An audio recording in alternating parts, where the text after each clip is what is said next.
अ, इस वर्तमान समय में हम सभी अपने घर में ही बैठ गए हैं। तो रजोगुण का सही उपयोग कैसे करें गुरुजी? रजोगुण, तमोगुण, सतोगुण, त्रिगुणात्मिका प्रकृति का बना हुआ हमारा शरीर है। और गुण अपना अपना काम करते हैं। कभी रजोगुण का प्रभाव होता है तब वो कर्म में प्रवृत्त करता है हमें।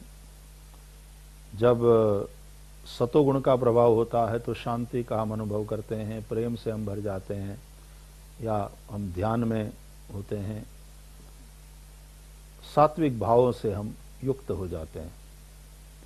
और जब तमोगुण का प्रभाव होता है तो निद्रा है, प्रमाद है, आलस्य है, ये सारे जड़ता तमोगुण का कार्य है। जब रजोगुण है तो लॉकडाउन के समय में रजोगुण कर्म में प्रवृत्त कराएगा ही। अच्छा, आप 24 घंटा तो सो नहीं सकते, लेकिन 18 घंटा जागने के लिए 6 घंटा सोना जरूरी भी है। लॉकडाउन में 8 घंटे सो लो, ज्यादा ज्यादा 10 घंटा सो लो, और कितना सो लो। लेकिन बाकी वाले 14 घंटा क्या करेंगे? रजोगुण काम में प्रवृत्त कराएगा है। तो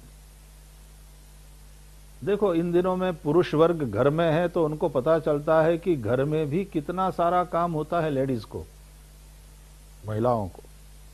इन दिनों में जो समझदार लोग हैं निश्चित रूप से अपनी पत्नी को, माता को, बहन को, बेटी को घर के कामकाज में हाथ भी बटाते होंगे। अभी एक बहुत बढ़िया चुटकुला जो सुना, मुझे अच्छा लगा, है तो एकदम साधारण सा, लेकिन मुझे बड़ा अच्छा लगा। कि बोले इस लॉकडाउन के समय में एक ज्ञान हुआ कि झाड़ू लगाते समय आगे बढ़ना होता है और पोंछा लगाते समय पीछे जाना होता है। तो किसी न किसी प्रकार से हम काम में हाथ बटाएं, अपने आप को प्रवृत्त रखें, तो सच में आप घर में माता है तो माता के आशीर्वाद प्राप्त करेंगे। पत्नी के काम में हाथ बटा रहे हो तो पत्नी के दिल में आपके लिए विशेष जगह बन जाएगी। और फिर अप्रिशिएट करो कि भाई कितना घर का काम रहता है। हम समझते हैं कि हाउस वाइफ बहुत गौरव की बात है। कई जगह हम बहनों को, माताओं को पूछते हैं कि बहन अच्छा कहाँ तक पढ़ी हो? बोले मैंने पोस्ट ग्रेजुएशन किया। गुड। अभी क्या कर रही हो? बोले कुछ नहीं, हाउस वाइफ हूँ। तो मुझे बड़ा धक्का लगता है कि कुछ नहीं, हाउस वाइफ हूँ। अरे हाउस वाइफ होना ये बहुत कुछ है, ये बहुत बड़ी जिम्मेदारी है।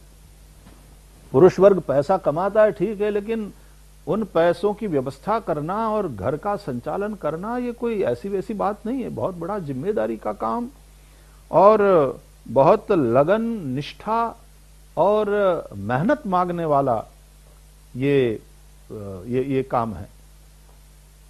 तो इन दिनों में जो पुरुष वर्ग घर में है, तो कई जगह मैंने ये सुना है कि झगड़े बढ़ गए। अभी वर्तमान पत्र में मैंने पढ़ा कि डोमेस्टिक वायलेंस में 50% की वृद्धि हुई है। शॉकिंग। ये नासमझी के चलते होता है। मैं शुरुआत से लॉकडाउन के समय से ही आप सब लोगों के साथ संवाद करते हुए ये कहता चला आया हूं कि ये समय है हम एक दूसरे को समझें, ये समझने का समय, और अप्रिशिएट करो। स्त्री भी अप्रिशिएट करे पुरुष को, पुरुष अप्रिशिएट करे स्त्री को।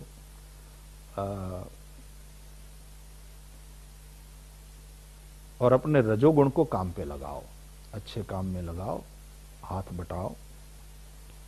अवसर है, अच्छी किताबें पढ़ो, ये बार बार मैं कह रहा हूं, क्योंकि अब आप लोगों के जीवन से रीडिंग खत्म होती जा रही है।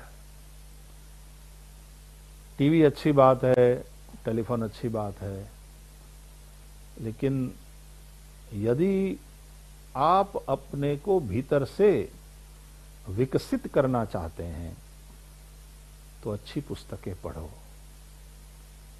अच्छी पुस्तकें पढ़ने से बहुत बहुत बहुत फायदा होगा, सच मानिए। आपके व्यवहार में, आपके व्यवसाय में, आपके अन्य लोगों के साथ वार्तालाप में आपको बहुत सहायता मिलेगी और आप पाओगे कि आपका लेवल ऊपर उठ रहा है। तो अच्छी पुस्तकें पढ़ो, घर के कामकाज में हाथ बटाओ। कई लोग एनजीओस के द्वारा सेवा प्रवृत्ति भी कर रहे हैं इन दिनों में। अनाज वितरण हो रहा है, या तो भोजन लंच बॉक्सेस दिए जा रहे हैं, गरीबों की मदद करी जा रही है। तो सरकार के जो नियम हैं उसके अंतर्गत रह करके आप औरों की मदद भी कर सकते हो। और ऐसी लोक कल्याणकारी और स्व कल्याणकारी प्रवृत्ति में अपने रजोगुण को लगाओगे और प्रवृत्त रहोगे तो आपका समय भी अच्छे से कटेगा, आपका समय भी सार्थक होगा। और फिर ये लॉकडाउन कैद खाना वाला मामला नहीं लगेगा, बल्कि एक आनुष्ठानिक पर्व है, ऐसा आप अनुभव करोगे। जो परिस्थिति है सो है, उसको स्वीकार करना पड़ेगा और उसके साथ लड़ना पड़ेगा। पूरा विश्व आज कोरोना वायरस के साथ लड़ रहा है।